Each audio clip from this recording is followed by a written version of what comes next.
Entonces, ¿qué debe tener una constitución? Tiene que garantizar la libertad de empresa, libertad de contratación, eso da seguridad para la inversión.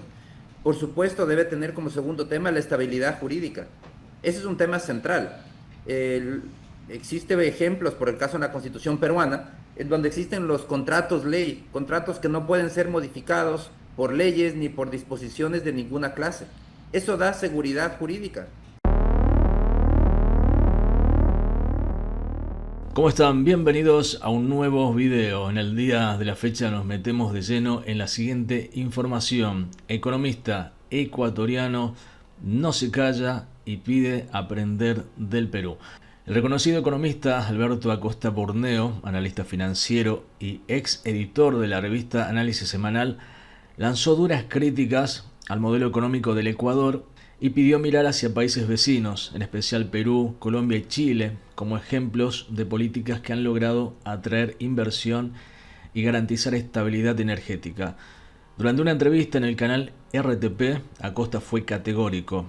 La Constitución ecuatoriana actual no fomenta la inversión, la tolera como una excepción. Eso nos está llevando a la decadencia productiva.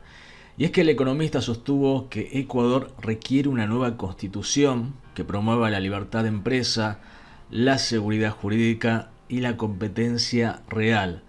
Acosta citó el ejemplo peruano al mencionar los contratos ley, una figura jurídica que impide modificar unilateralmente los acuerdos entre el Estado y los inversionistas. ¿Cómo separamos la economía de la política? ¿Cómo hacemos una política económica realmente desde una nueva constitución? Bienvenido a la mañana en RTP, economista. Gracias por acompañarnos.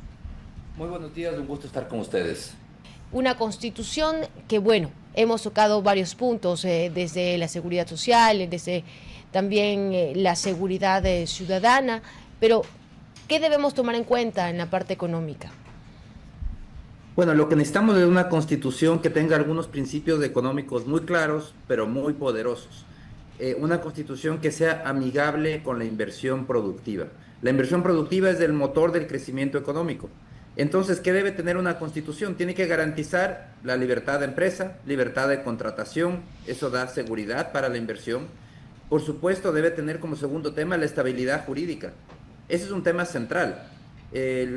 Existen ejemplos, por el caso de la constitución peruana, en donde existen los contratos ley, contratos que no pueden ser modificados por leyes ni por disposiciones de ninguna clase. Eso da seguridad jurídica. Si se firma un contrato, se sabe que el contrato tiene que respetarse o que se tiene que utilizar los mecanismos para modificarlo. Pero al final del día eso da estabilidad jurídica. Un tercer tema fundamental es garantizar la competencia, que no haya privilegios para nadie de ningún tipo. Y cuando digo para nadie, estoy incluyendo al mismo Estado. Es decir, que no haya monopolios estatales, que no significa que el Estado tenga que vender un solo alfiler, significa simplemente que puede haber competencia en todos los sectores, de todos los tipos de competencia, pública, privada, mixta, inversión nacional, inversión extranjera. Esos son temas de fondo, fundamentales, igual que es garantizar la seguridad de la propiedad privada y la apertura a la inversión extranjera. Dar un mismo tratamiento a la inversión nacional y a la inversión extranjera, y esto viene de la mano de permitir arbitrajes. Acosta fue directo al señalar que la actual Carta Magna ecuatoriana responde a una visión del socialismo del siglo XXI, donde el Estado controla amplios sectores de la economía. El texto constitucional actual es más un plan de gobierno que una norma suprema.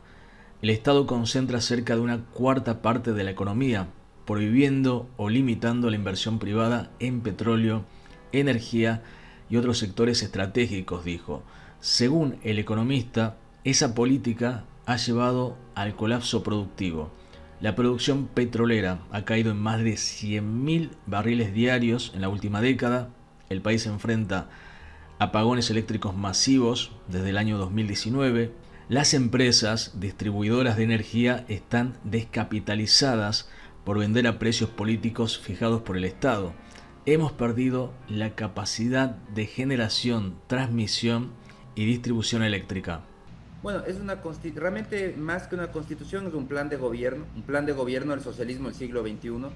Y el socialismo parte de una premisa. ¿Cuál es el mundo ideal? Todo estatal. ¿Cuál es el mundo real? Bueno, la realidad es que hay que tolerar a la inversión privada y eso es lo que sucede en la inversión en la Constitución actual. La Constitución actual tolera a la inversión privada bajo ciertas condiciones. No es la regla, es la excepción. La inversión privada es la excepción a la regla que es del monopolio estatal. Entonces, esta Constitución lo que hizo es alrededor de la cuarta parte de la economía del Ecuador es un monopolio estatal por norma constitucional.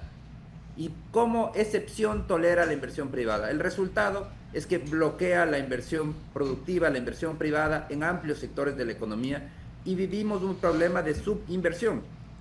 ¿Cuál es el resultado? En petróleo, caída libre en la producción. Porque claro, el inversionista es del Estado, todo es del Estado, el único que puede invertir es el Estado.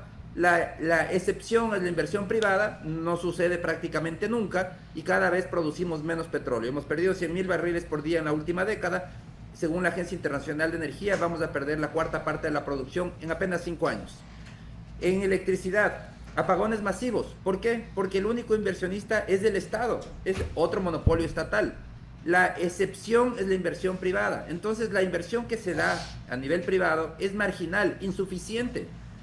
Resultado, apagones masivos. Desde 2019 la oferta energética Pero, no sube. estimado economista Costa, si fuéramos a introducir inversión privada, y habría que ver el esquema, ¿no? Va a estar en la generación, en la transmisión y en la distribución, o solamente en una o dos de esas partes.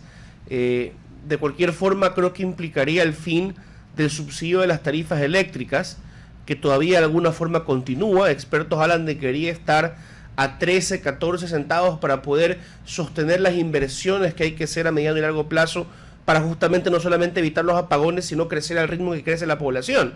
Entonces, hay que también decirle eso a la gente de frente, ¿no? Si vamos a introducir inversión privada, a lo mejor suben las tarifas. De ninguna manera, de ninguna manera.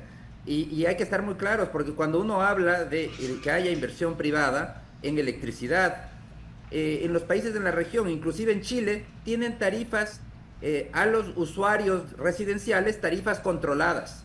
Entonces, para que haya inversión privada, lo que hay que hacer es crear un mercado eléctrico mayorista. Un mercado eléctrico mayorista donde los precios se descubren en el mercado, por oferta y por demanda. Pero esto es a nivel mayorista. Yo creo que hay que mantener tarifas reguladas al servicio doméstico. Y este economista ecuatoriano dejó un mensaje claro: copiemos lo que funciona, no lo que fracasa. Acosta instó a dejar de replicar modelos estatistas y mirar hacia los países vecinos. Si queremos un ejemplo, copiemos el modelo colombiano, el peruano o el chileno. Son modelos con mercados eléctricos competitivos, estabilidad jurídica y reglas claras. La excepción es el modelo venezolano, cubano y ecuatoriano, y precisamente esas son las economías que no funcionan.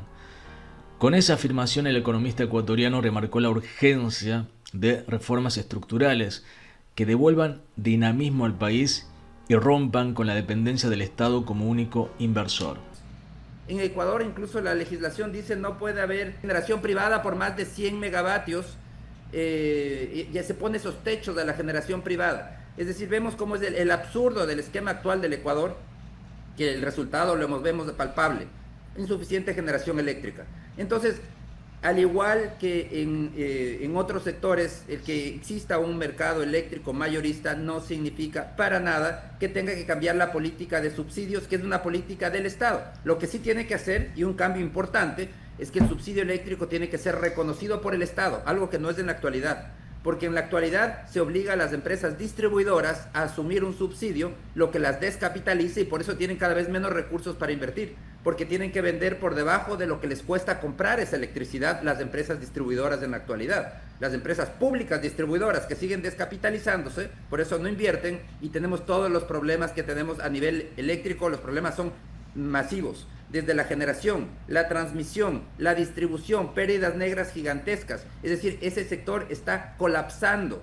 Por eso es que es tan urgente un cambio de fondo para tener un esquema amigable con la inversión que permita copiar lo que ha funcionado en países vecinos. Si nos gusta, copiemos el modelo colombiano, el modelo peruano, el modelo chileno, el que queramos en la región, porque realmente la excepción es el modelo venezolano, cubano y ecuatoriano.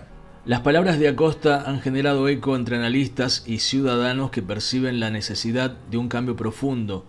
Su llamado a aprender del Perú no solo alude al texto constitucional, sino a la coherencia institucional que permitió a un país como Perú mantener crecimiento sostenido, atraer inversión minera y energética y sostener estabilidad macroeconómica durante 3 décadas. El Ecuador debe volver a creer en la libertad económica, en la inversión y en la competencia. Sin esos pilares no habrá progreso posible, concluyó.